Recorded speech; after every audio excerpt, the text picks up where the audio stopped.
애굽으로 내려간 이스라엘 가족의 이름은 이러하니라. 야곱과 그의 아들들 곧 야곱의 맏아들 르우벤과 르우벤의 아들 한옥과 발루와 헤스론과 갈미요.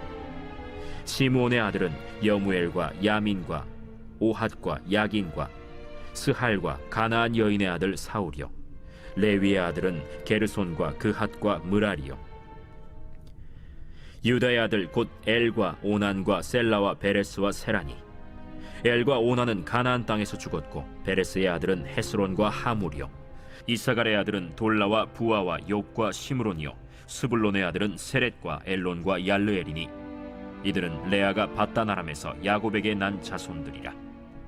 그 딸 디나를 합하여 남자와 여자가 33명이며 가세의 아들은 시비온과 학기와 순이와 에스본과 에리와 아로디와 아렐리요. 아셀의 아들은 임나와 이스와와 이스위와 브리아와 그들의 누이 세라며 또 브리아의 아들은 헤벨과 말기엘이니 이들은 라반이 그의 딸 레아에게 준 실바가 야곱에게 낳은 자손들이니 모두 16명이라. 야곱의 아내 라헬의 아들 곧 요셉과 베냐민이요. 애굽 땅에서 온의 제사장 보디베라의 딸 아스낫이 요셉에게 낳은 므낫세와 에브라임이요. 베냐민의 아들 곧 벨라와 베겔과 아스벨과 게라와 나만과 에히와 로스와 뭇빔과 훗빔과 아르시니 이들은 라헬이 야곱에게 낳은 자손들이니 모두 14명이요. 단의 아들 후심이요. 납달리의 아들 곧 야스엘과 구니와 예셀과 실렘이라. 이들은 라반이 그의 딸 라헬에게 준 빌하가 야곱에게 낳은 자손들이니 모두 7명이라. 야곱과 함께 애굽에 들어간 자는 야곱의 며느리들 외에 66명이니 이는 다 야곱의 몸에서 태어난 자이며 애굽에서 요셉이 낳은 아들은 2명이니 야곱의 집 사람으로 애굽에 이른 자가 모두 70명이었더라.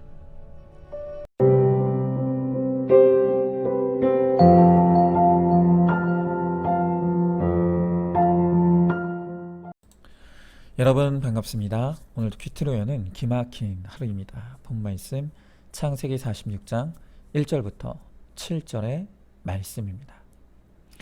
자, 오늘 말씀에는 야곱의 아들들의 족보가 등장합니다. 오늘 이 족보를 통해 우리가 무엇을 깨달아야 될지 성령의 음성에 귀를 기울이시기 바랍니다. 자, 먼저 첫 번째로 우리가 이 족보에서 주목할 부분은 이 유다의 족보입니다. 자, 지금 이 12아들의 족보를 보면 야곱과 또 그의 아들들 그리고 그 아들들의 자녀들까지 3대에 걸친 족보만 기록되고 있습니다. 그런데 그 가운데서도 유독 유다와 아셀의 족보만 4대까지 기록이 되어 있습니다. 그 가운데서도 우리는 오늘 유다 족보에 주목해야 합니다. 우리가 앞서 보았던 창세기 38장을 다시 요약해보면 유다는 불신 결혼을 통해 세 아들 엘과 오난과 셀라를 낳았습니다. 그러나 장자 엘과 오난은 여호와 보시기에 악하여 죽임을 당하였고 그래서 막내 셀라를 며느리 다말에게 내주어서 대를 잇게 해야 했습니다. 하지만 막내마저 죽게 될 것이 두려웠던 유다는 모든 책임을 며느리에게 돌리며 막내 아들을 내어주지 않았습니다. 바로 이때 며느리 다말은 이 구원의 계보를 잇는 것이 너무나 중요한 것을 알았기 때문에 수치와 죽음을 무릅쓰고 창녀로 변장하여 시아버지 유다와 동침한 뒤에 임신하였습니다. 그리고 유다는 처음에는 이 며느리가 임신했다는 소식을 듣고 그를 죽이려 했지만 이 다말이 변장한 창녀였다는 사실을 알게 된 유다는 그는 나보다 옳도다. 이 모든 것이 나의 책임이고 내 죄의 결론이라는 것을 인정하며 처음으로 자신의 죄를 회개하는 고백을 하게 됩니다.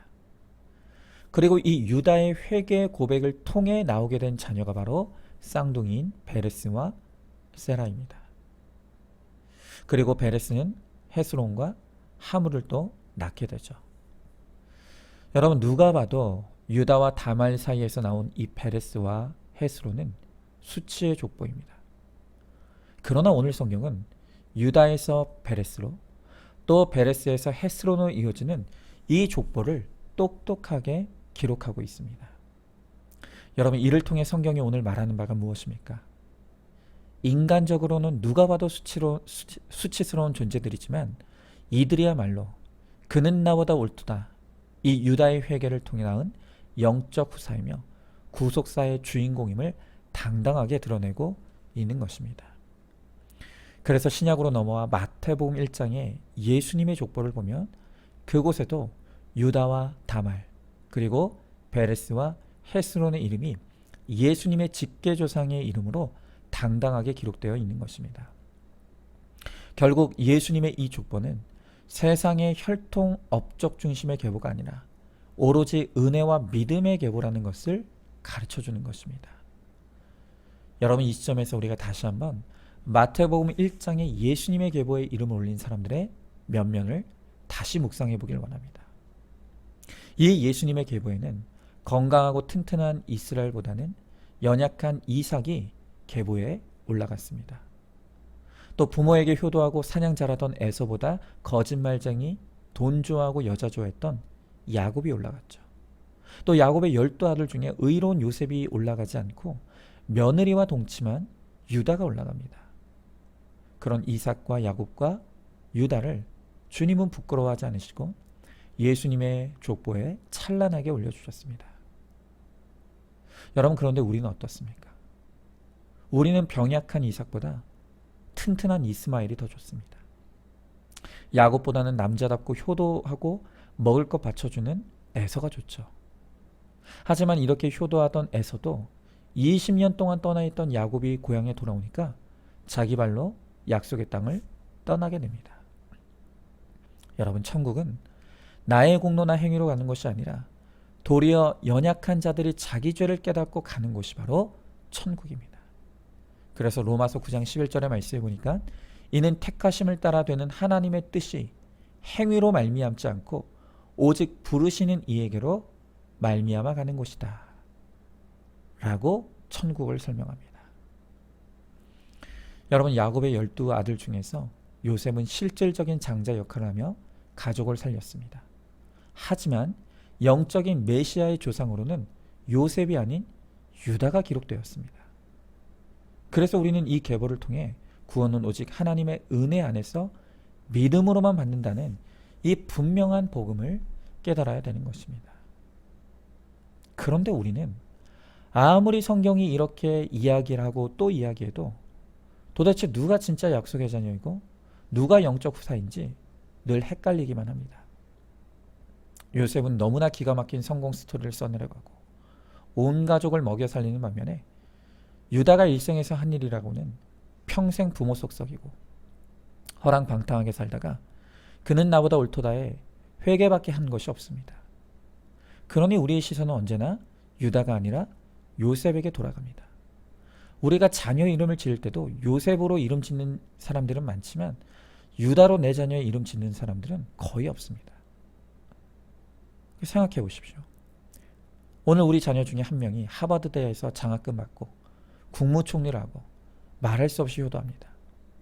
게다가 요셉 같은 자녀는 돈이 많아서 교회 건물도 지어주고 전교인을 다 먹입니다. 그런데 반면에 유다 같은 자녀는 밤낮 사고치고 간음까지 했습니다. 그런데 그 간음한 자녀가 어느 날 회개하여 예수 믿더니 거듭나고 이제 주님께 헌신합니다. 유다는 이것밖에 자랑할 것이 없습니다. 여러분, 그럴 때 여러분 누구 자랑하고 싶습니까? 요셉과 유다가 내 아들 중에 있다면 누구를 교회에서 내세우고 싶을까요? 아마 요셉 자녀는 누가 물어보지 않아도 동네방네 떠들고 싶어서 입이 근질근질할 것입니다. 또 교회에서도 하나님의 은혜로 이런 아들을 얻었다, 마치 간증을 하듯이 자랑하고 싶을 것입니다. 하지만 유다 자녀가 자랑할 것이라고는 예수 잘 믿고 교회 잘 다니는 것밖에 없으니 유다는 그냥 이런 아들이 우리 집에 있다, 이 정도로 말하고 말 것입니다. 여러분, 우리는 늘 아무리 유다가 믿음이 좋아도 예수님은 요셉 집안에서 나와야 된다고 그렇게 생각합니다. 그러나 성경은 아브라함에게 이삭의 영적 후사라고 가르쳐 주시고 이삭에게는 에서가 아닌 야곱이라고 가르쳐 주시고 또 야곱에게는 12아들들 중에 요셉이 아니라 유다라고 말씀해 주시는 것입니다. 이렇게 하나님은 내가 죄인입니다 하는 인생을 가장 기뻐하십니다. 여러분 한번 스스로 정직하게 질문해 보시기 바랍니다. 요셉과 유다 두 자녀 중에 한 자녀만 고르라고 한다면 여러분은 누굴 고르시겠습니까? 누굴 고르시겠습니까? 여전히 우리는 요셉이 좋습니다. 요셉처럼 이 땅에서 믿음 좀 떨어지더라도 잘 먹고 잘 살고 잘 되는 모습을 보는 것이 우리의 소망입니다. 그러나 하나님의 오늘 이 족보가 우리들에게 보여주는 것은 믿음의 자녀가 최고라는 것, 구원이 최고의 면류관이라는 것. 그래서 하나님의 은혜의 복음이 바로 오늘 우리와 우리 자녀들에게 물려질 최고의 유산인 것을 오늘 우리들에게 보여주고 가르쳐주는 것입니다. 자, 한번 질문해 봅니다. 여러분은 어떤 효도를 받기를 또 하기를 원하십니까? 부모로서 자식이 물질의 축복과 영적인 축복을 받는다면 어떤 것을 택하시겠습니까? 구원은 학벌과 재산으로 받는 것이 아니라 오직 믿음으로만 받는 것임을 확실하게 믿으십니까? 오늘 내 가족의 영적 후사는 누구라고 생각하십니까? 자, 두 번째로 오늘 우리는 이 야곱의 족보에서 이 70명에 주목해야 합니다. 자, 오늘 보면 27절에 보니까 야곱의 후손들로서 애굽에 들어간 자가 모두 70명이었다고 합니다. 자, 여러분, 하나님께서 갈대아 우르에서 잘 살고 있던 아브라함을 부르실 때 그에게 주신 약속이 있었습니다. 그것은 내가 너로 큰 민족을 이루게 하겠다, 이것이었습니다. 그런데 그렇게 아브라함에게 약속을 주시고 215년이 지난 지금 아브라함의 후손으로 애굽에 들어가는 숫자는 겨우 70명입니다. 여러분, 이것은 큰 민족과는 너무나 차이가 나는 숫자입니다. 그래서 이것만 놓고 보면 하나님께서 아브라함에게 주신 약속은 실패한 것 같습니다. 그러나 비록 애굽에 들어갈 때는 그들의 숫자는 70명에 불과했지만 그로부터 430년이 흐르고 출애굽할 때는 이스라엘의 성인 남자의 수만 60만 명이 되었고 아내와 자녀들 그리고 추종자들까지 합하면 그 수가 무려 200만 명이 넘었다고 합니다. 여러분, 우리는 하나님께서 당신의 뜻과 계획을 이루어 가실 때 어떻게 역사하시는지를 똑똑히 보아야 합니다. 여러분, 우리는 뭐든지 빨리 결과와 성취물을 보여줘야 하는 이 속도의 시대에 살고 있습니다. 그래서 만일 즉각적인 결과를 우리 눈으로 보지 못하면 우리는 크게 실망합니다. 특별히 우리 젊은이들이 그렇게 생각하기가 쉽습니다. 여러분, 그러나 이것은 하나님의 방법이 아니죠. 성경 속에서 하나님은 절대로 조급하거나 서두르시는 법이 없습니다. 한 사람이 거룩에 이르기까지 수많은 연단과 훈련을 통과하는 이 과정과 시간이 필요한 것을 봅니다. 그리고 하나님은 그 어느 누구도 이 과정과 단계를 절대로 거르시는 법이 없으십니다.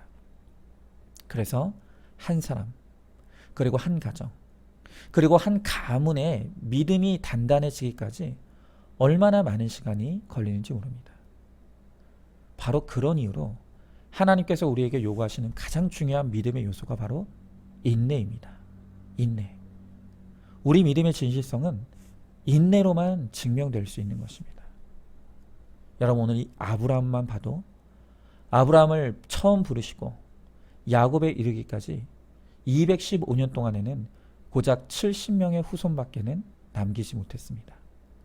그러나 그 다음에 430년 동안에 급속하게 성장하여서 200만 명으로 증가하게 됩니다. 언제나 하나님은 천천히 시작하십니다. 언제나 하나님은 신중하고 튼튼한 기반을 놓으십니다. 그러나 그 믿음의 기반이 잘 다져지기만 하면 그 다음 그 위에 하나님의 뜻과 역사는 빠른 속도로 진행되는 것을 우리가 보는 것이죠. 저희 가정 이야기라면 저희 집안은 아버지 쪽으로는 4대째 집안이고 특별히 어머니 쪽, 외가 쪽으로는 우리나라 기독교 초창기부터 예수님을 믿은 이 뿌리 깊은 믿음의 집안입니다. 그런데 그 외가의 유구한 기독교 역사에서 제 외할아버지 때가 돼서야 처음으로 장로님이 그 집안에 세워졌습니다. 그리고 그 다음 세대에 저희 아버지와 어머니가 친가 외가를 통틀어서 첫 목회자가 되었습니다. 그리고 그 다음 세대인 저희 세대 때 세 자녀 모두가 목회자가 되었습니다. 여러분, 이렇게 한 집안에 목회자 한 사람이 나오기까지 수백 년의 인내의 시간들이 필요했던 것을 봅니다. 그런데 그것이 전부가 아닙니다. 제가 목회자가 되기로 헌신하고 본격적으로 신학교에 들어간 그 후로부터 제 아버지께서 입버릇처럼 하셨던 말씀이 있습니다. 내 역할은 철길을 열심히 까는 역할이다. 내가 열심히 철길을 놓을 테니까 너희 세대는 내가 깔아놓은 철길 위로 열심히 달려가거라. 이것이 늘 제 아버지께서 저희에게 하셨던 말씀입니다. 여러분, 그런데 정말 그렇습니다. 제 아버지는 온 가족을 통틀어서 처음으로 목회자가 되다 보니까 모든 것이 다 처음이고 없는 길을 만들며 와야 했습니다. 그러니 그 목회의 길이 얼마나 험난했겠습니까? 그러나 반면에 저는 어릴 때부터 아버지의 목회를 보고 자라면서 아버지의 좋은 것도 또 아버지의 나쁜 것도 다 제 것으로 만들게 되었습니다. 또한 좋은 것은 모범이 되었고 나쁜 것은 반면교사가 되었습니다. 그렇게 먼저 이 목회의 길을 걸어가신 아버지 덕에 제가 조금이라도 더 수월하게 이 목회의 길을 걸어간다는 것을 제가 느낍니다. 그리고 저도 제 부모님이 그랬던 것처럼 조금 더 그 믿음의 길을 잘 닦아서 제 뒤를 따라오는 제 자녀들이 그 믿음의 길에 더 많은 구원의 열매를 맺게 되기를 간절히 소망합니다. 여러분, 지금 제가 드리고자 하는 말씀이 무엇입니까? 한 사람의 믿음, 한 가정의 믿음, 그리고 한 가문의 믿음은 그냥 어느 날 뚝딱 세워지는 것이 절대로 아니라는 것입니다. 수많은 믿음의 연단과 훈련이 필요하고 또 인내와 오래 참음의 시간들이 필요하다는 것입니다. 그리고 각각의 역할에 순종하는 그 순종의 사람들의 믿음을 통해서 마침내 하나님이 정해주신 그때 아름다운 구원의 열매가 맺어지게 되는 것이죠. 여러분, 그러므로 우리는 나에게 주신 역할이 어떤 역할이든지 오늘 그 역할에 충성하면 됩니다. 제 아버지의 역할이 허벌판에 철길을 까는 역할이었던 것처럼 어떤 분은 믿음의 촛대 역할을 하시는 분들이 있고 또 어떤 분은 중간에 다리 역할을 하시는 분들이 있고 또 어떤 분들은 그 내 조상과 부모 때 이룬 그 믿음의 길을 따라 이제는 믿음의 꽃을 피우고 열매 맺는 역할을 하실 분도 있습니다. 여러분, 무엇이 더 좋고 무엇이 더 나쁜 역할은 없습니다. 그저 하나님께서 나에게 허락하신 맡긴 역할만 있을 뿐입니다. 우리는 그 역할에 묵묵히 충성하고 헌신하면 되는 것입니다. 그러면 하나님께서 그 모든 것을 합력하여 구원의 선을 이루어 주십니다. 여러분, 그러므로 혹 내 대에 내가 살아있는 동안 내 자녀와 가정의 구원을 보지 못한다고 해서 슬퍼하지 않기를 바랍니다.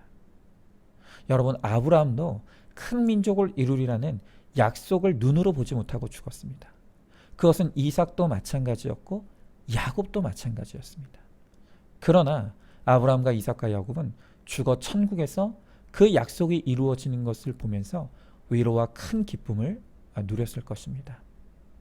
우리도 그것이 언제가 되었든 지금 나에게 맡겨진 역할에 순종하고 믿음으로 잘 인내하면 하나님께서 살아생전에 보지 못할 날짜라도 내가 죽은 다음에라도 그 약속이 성취되는 것을 보게 하시고 기뻐하게 하시는 그 영광의 면류관을 쓰게 되는 저와 여러분, 우리 모두가 될 수 있기를 주님의 이름으로 축복합니다.